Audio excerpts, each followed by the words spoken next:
Discharge petitions, procedural tools that force the House of Representatives to bring an issue to a vote despite leadership opposition, are appearing with increasing frequency. Votes that Mike Johnson clearly did not want are still taking place, reflecting a House that is becoming increasingly difficult to control. 4 moderate Republican lawmakers openly broke with House Speaker Mike Johnson by signing onto a petition led by Democrats, forcing the House to vote on extending enhanced pandemic-era healthcare subsidies for an additional 3 years, a measure that directly affects millions of voters, especially as living costs continue to rise. The Republican Party, after a series of internal power struggles, and is now nearly powerless when it comes to maintaining unified legislative discipline. House Speaker Mike Johnson may nominally hold the role of legislative coordinator, but in practice he no longer controls political developments.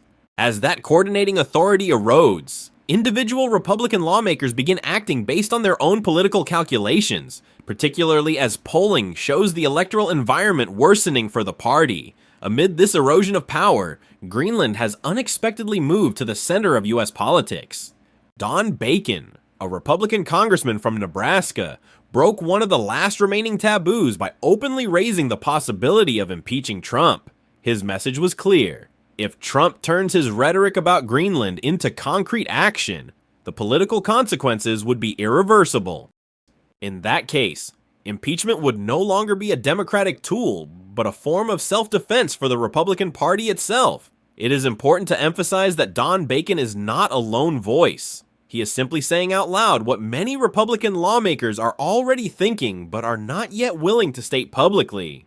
Anger within the Republican Party does not stem from ideological differences, but from the feeling that Trump is dragging them into a politically indefensible position before voters, especially when 67% of Americans oppose using force to seize another country's territory. The midterm elections are the overriding obsession for lawmakers in swing districts. Greenland is a media nightmare. They cannot explain why the administration is talking about spending money, escalating tensions, or even threatening force against a NATO ally while domestic issues remain gridlocked. And only 34% of voters believe Trump is governing the country in a positive direction. Being forced to defend or justify Trump's statements about a NATO ally puts them on the defensive from the very start of their campaigns, particularly as surveys show that 49% of Americans believe Trump is too old to continue serving as president, an alarming indicator in an election year. As a result, loyalty to Trump is gradually being replaced by pragmatic calculations. When the risk of losing one's seat becomes real, the top priority for many lawmakers is no longer protecting the president, but distancing themselves from decisions that could directly damage their personal political standing. In the Senate, early signs of fracture are also beginning to appear. Several Republican senators have supported efforts to limit the president's war powers through mechanisms such as the War Powers Act, an unusual development within the Republican Party and one that shows concern has spread beyond the House. While not yet sufficient to produce decisive legislative change, politically it is a clear warning signal. The combination of an out-of-control House and a Senate that has begun to ask questions has created a political environment fundamentally different from the early phase of Trump's term, as traditional mechanisms for protecting executive power no longer function smoothly. Scenarios once considered extreme, such as impeachment originating from within the Republican Party itself, are now being discussed seriously. In this context, Trump's fixation on Greenland has become a strategic weakness. The U.S. has maintained a military presence in Greenland for more than 70 years, and the territory is already embedded within NATO's security framework. There is no immediate threat forcing Washington to alter the status quo. The absence of a clear strategic rationale makes it difficult for Republican lawmakers to defend Trump's position before the public. More importantly, Greenland raises a broader question for the Republican Party. If Trump is willing to cross long-standing boundaries in relations with allies, where's the final line the party is willing to accept? And when that question no longer has a clear answer, yet internal cohesion becomes more fragile than ever. Taken together, the Greenland crisis is not the cause, but the catalyst. It exposes fractures that already existed within the Republican Party's power structure, accelerates the breakdown of political discipline, and forces individual lawmakers to choose their own paths to survival. In this environment, Donald Trump is no longer the unifying center of power he once was. He is becoming a risk variable, both politically and electorally. And when a president is viewed by his own party as a liability, it is often a sign that a phase of power is entering its final chapter. The question is no longer whether Donald Trump is controversial, but whether the political system controlled by his own party still has the capacity to restrain him.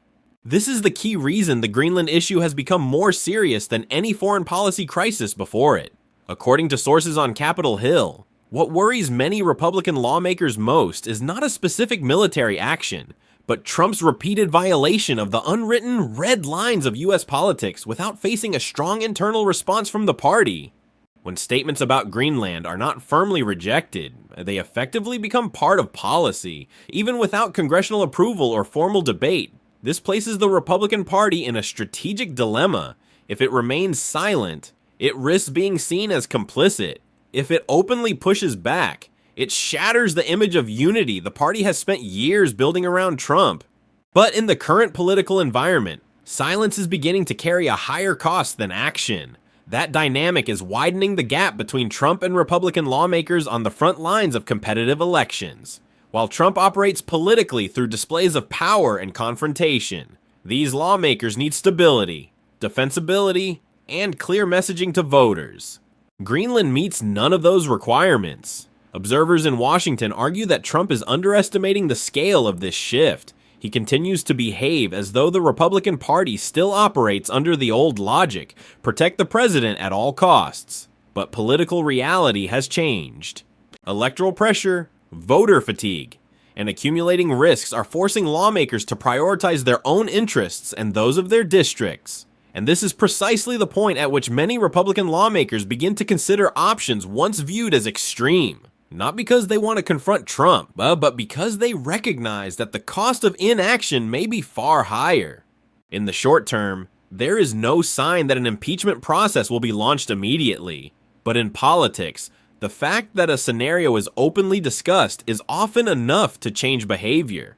Trump can no longer rely on the assumption that the Republican Party will always stand behind him. In sum, the Greenland crisis has pushed US politics into a new phase, one in which presidential power is scrutinized not only by the opposition, but by the governing party itself. And when that happens, every move Trump makes, domestic or foreign, carries far greater political risk than before.